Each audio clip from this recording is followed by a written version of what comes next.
Halo rekan-rekan Filmvestor. Kali ini saya akan membahas terkait saham-saham di sektor industri CPO atau industri sawit. Atau nanti untuk saham ini sepertinya juga bisa masuk dalam sektor consumer. Jadi saham yang akan saya bahas ini ya dalam posisi di tengah-tengah lah antara industri sawit dan juga industri consumer good. Nah, sebagaimana kita ketahui ya bahwa dari semua komoditas unggulan Indonesia, hanya CPO lah yang pada tahun 2024 ini justru mempunyai pergerakan paling baik jika dibandingkan dengan komoditas lainnya. Kita perhatikan di sini harga batu bara ya, walaupun terlihat sudah turun ya dari level tertingginya tahun 2022, tetapi level yang ada saat ini belum lebih rendah daripada level sebelum Covid ya, tahun 2019 ke belakang. Pergerakannya juga terlihat sideways ya, di antara $135 per ton sampai dengan $140 per ton.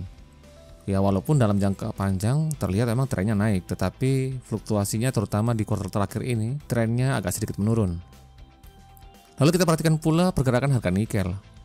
Terlihat fluktuasi yang lumayan besar ya, sangat tinggi terutama di pertengahan tahun ya. Tapi di akhir tahun pergerakannya terlihat melempem ya, turun ke bawah. Nah, Anda perhatikan di sini pergerakan harga CPO ya. Ini data yang saya ambil tanggal 14 November tahun 2024. Terlihat sangat baik ya, terutama di akhir tahun ini. Mulai dari sekitar awal Oktober ya, harga CPO sudah merangkak naik dari sekitar 4.000 ringgit Malaysia sampai dengan video ini dibuat tanggal 14 November tahun 2024. Harga CPO sudah berada di level 5.000 ya, di atas 5.000. Maka dari itu kali ini saya akan membahas salah satu saham penghasil CPO di Bursa Efek Indonesia, yaitu Salim Infomas Pratama dengan kode saham SIMP. Bagaimana kualitas fundamental dan juga valuasinya kita akan bahas satu persatu. Tapi sebelumnya seperti biasa saya mau ingatkan, jangan Anda membeli saham hanya karena Anda menonton video ini. Pastikan Anda sudah punya preferensi sendiri sesuai dengan profil risiko yang bisa Anda terima. Salim Infomas Pratama ini merupakan bagian dari grup Salim ya, yang mengelola khusus untuk bisnis perkebunan dan juga barang konsumsi. Saat ini SIMP mempunyai lahan sawit seluas 293.000 hektar dan dilengkapi dengan 27 pabrik pengolahannya. SIMP juga mempunyai 3 pabrik pengolahan karet remah, 2 pabrik pengolahan karet lembaran, 2 pabrik pengolahan tebu, dan juga 1 pabrik kakao dan pabrik teh. Selain produk sawit seperti minyak sawit dan juga turunannya, SIMP juga merupakan salah satu produsen minyak goreng dan juga margarin di Indonesia. Beberapa merek yang mungkin sudah familiar di kalangan ibu-ibu ya, seperti minyak goreng merek Bimoli, Happy, serta margarin dengan merek Amanda dan Palmia. Nah, di sini kita perhatikan ya, ini breakdown yang saya ambil dari bagian laporan keuangan kuartal ketiga tahun 2023. Di sini SIMP setidaknya mempunyai 4 produk utama, yaitu MKS ya, crude palm oil, inti sawit ya, palm kernel, minyak goreng, dan juga produk lainnya ya, seperti tadi saya sebutkan, karet, gula, kakao, dan juga teh. Ini digabung menjadi produk lain-lain. Nah, produk minyak goreng sendiri sampai dengan saat ini masih menjadi penyumbang terbesar pendapatan SIMP dengan porsi sebesar 53%. Nah, ini kalau saya hitung tidak menyertakan dari eliminasi dan lain-lain ya. Posisi kedua, penyumbang pendapatan terbesar disumbang oleh MKS ya, crude palm oil 34%, dan sisanya itu dari inti sawit dan produk lainnya. Nah, pada kuartal ketiga ini Anda perhatikan bahwa pendapatan atau penjualan dari SIMP ini turun ya 4,9%. Dari yang tadinya 11,8 triliun menjadi 11,2 triliun. Sedangkan laba bersihnya mengalami kenaikan 84%. Dari yang tadinya 438 miliar menjadi 806 miliar. Nah, penjualannya turun tetapi laba bersihnya naik ini disebabkan salah satunya karena beban pokok penjualan yang turun 13% jauh lebih besar daripada penurunan penjualan itu sendiri yang sebesar 5%. Kalau kita lebih rinci lagi melihat beban pokok penjualan, maka komponen yang turun paling signifikan itu ada 2 ya, yaitu komponen bahan baku yang digunakan dan komponen biaya panen, pemupukan, serta pemeliharaan. Nah, di sini yang menjadi sorotan saya ini adalah biaya panen ya, pemupukan dan juga pemeliharaan, karena pada komponen ini tergantung besar kecilnya itu dari kapabilitas internal dari perusahaan itu sendiri. Bagaimana perusahaan itu mengelola kualitas tanamannya sehingga menjadi lebih produktif. Sedangkan untuk bahan baku yang digunakan itu tergantung dari harga CPO dunia, jadi itu tidak bisa dalam kontrol SIMP. Nah, kita perhatikan di sini ya, berdasarkan data laporan keuangan SIMP tahun 2023, ini sampai dengan saat ini total luas tanaman sawit itu sebesar 244.000 hektar. Nah, dari jumlah ini tanaman yang masuk usia produktif, yaitu dari usia umur 7 tahun sampai dengan 20 tahun, jumlahnya itu sebanyak 126.000 sekian tanaman. Nah, artinya di sini 52% dari keseluruhan tanaman sawit ini itu masuk dalam usia produktif. Dan yang menarik di sini, tanaman usia umur 4 sampai dengan 6 tahun yang notabene sebentar lagi akan masuk usia produktif, jumlahnya selalu konsisten naik setiap tahunnya. Mulai dari 3.585 tanaman ya pada tahun 2019, naik menjadi 8.693 tanaman pada tahun 2023. Ya, artinya di sini ada CAGR pertumbuhan 5 tahun itu sebesar sekitar 19% ya. Nah, itulah yang menyebabkan jumlah tanaman produktif ya, usia produktif yang sebelumnya sempat turun ya pada masa periode Covid ya tahun 2020 sampai dengan 2022, Anda perhatikan di sini, bisa kembali naik lagi pada tahun 2023. Kembali naiknya jumlah tanaman usia produktif inilah yang menjadi salah satu faktor utama yang menyebabkan biaya panen, pemupukan dan juga pemeliharaan mengalami penurunan. Karena semakin muda atau pada saat usia itu masih produktif, maka semakin efisien atau operasional dari perkebunan itu semakin efisien. Biayanya semakin bisa ditekan.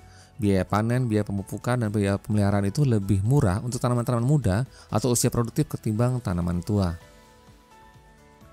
Berikutnya kita perhatikan dari sisi kualitas solvabilitasnya. Sini kita perhatikan ekuitasnya sebesar 17,9 triliun. Jumlah ini lebih besar daripada total hutangnya yang sebesar 13,1 triliun. Lalu kita bandingkan aset lancarnya 11,3 triliun. Jumlah ini juga lebih besar daripada hutang jangka pendeknya yang sebesar 9,4 triliun. Berikutnya kita cek untuk secara lebih rincinya, kita lihat hutang yang mengandung bunga. Ini sampai dengan kuartal ketiga tahun 2024, hutang yang mengandung bunga sebesar 7,4 sekian triliun ya. Jumlah ini setara dengan 57% dari total hutang. Nah, memang 57% ini artinya mayoritas hutang dari SIMP ini merupakan hutang yang mengandung bunga ya, dibandingkan dengan hutang usaha. Memang ini menjadi perhatian untuk kita, tetapi di sisi lain kita perhatikan di sini, sampai dengan kuartal ketiga tahun 2024, SIMP masih tetap konsisten ya, menjaga arus kas tetap positif sebesar 1,9 triliun. Kondisi ini membuat kas setara kas meningkat 2% menjadi total 5,3%. Nah, di sini kita harus perhatikan ya, kenaikan kas dan setara kas ini karena apa? Nah, kalau kita lihat tadi kan hutangnya sebenarnya menurun ya. Tidak ada penambahan hutang sama sekali. Sehingga dari sisi arus kas, penambahan kas dan setara kas ini tidak disebabkan oleh penambahan hutang, tetapi karena murni dari operasional perusahaan. Nah, kondisi arus kas yang lancar ini dapat menjadi salah satu yang menguatkan ya untuk kondisi solvabilitasnya tadi, karena dengan jaminan likuiditas yang lancar maka dapat menjamin kewajiban-kewajiban SIMP dalam jangka pendek. Nah, selain prospek dari kenaikan harga CPO yang tadi sudah saya jelaskan di awal tadi, SIMP juga mendapat sedikit sentimen positif ya dari kenaikan harga rata-rata minyak goreng. Nah, gambar ini merupakan salah satu slide presentasi dari Badan Pusat Statistik ya, yang terkait dengan inflasi di Indonesia pada bulan Oktober tahun 2024. Kita perhatikan di sini minyak goreng masuk dalam 9 komoditas penyumbang inflasi di Indonesia. Fakta ini menjadi salah satu sinyal baik ya, salah satu saja ya, sinyal baik bagi perkembangan kinerja SIMP pada kuartal keempat nanti yang laporan keuangannya akan keluar bulan Februari. Lalu kalau dari sisi kualitas fundamentalnya sudah baik ya, sudah bagus, bagaimana dengan valuasinya? Apakah saat ini di harga 408 SIMP ini sudah murah atau masih mahal? Nah, data berikut ini saya ambil tanggal 14 November tahun 2024.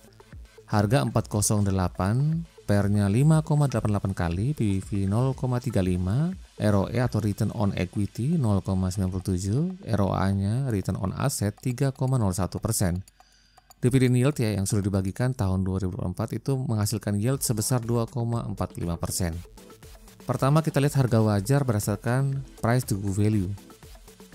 Posisi garis berwarna hijau menunjukkan min PBV yang artinya dalam 10 tahun terakhir ini saham SIMP biasanya dihargai dengan PBV sebesar 0,4 kali.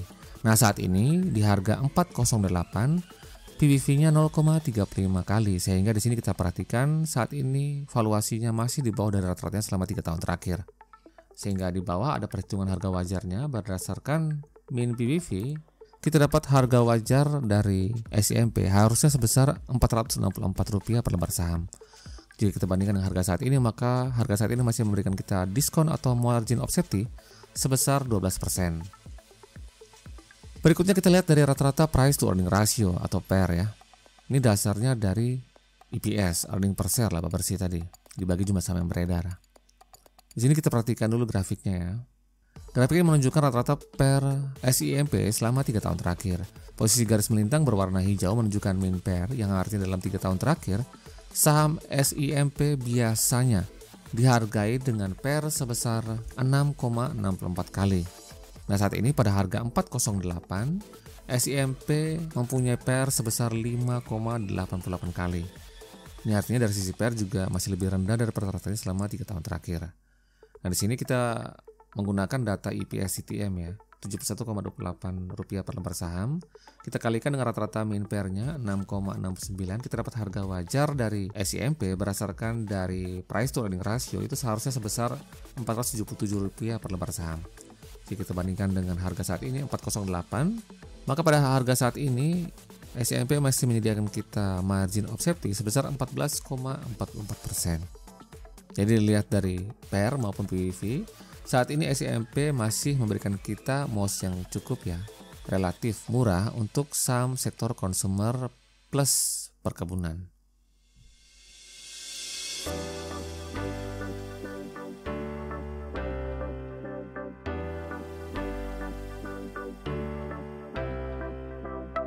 Sekian dulu informasi kali ini, semoga bermanfaat. Salam Value Investor.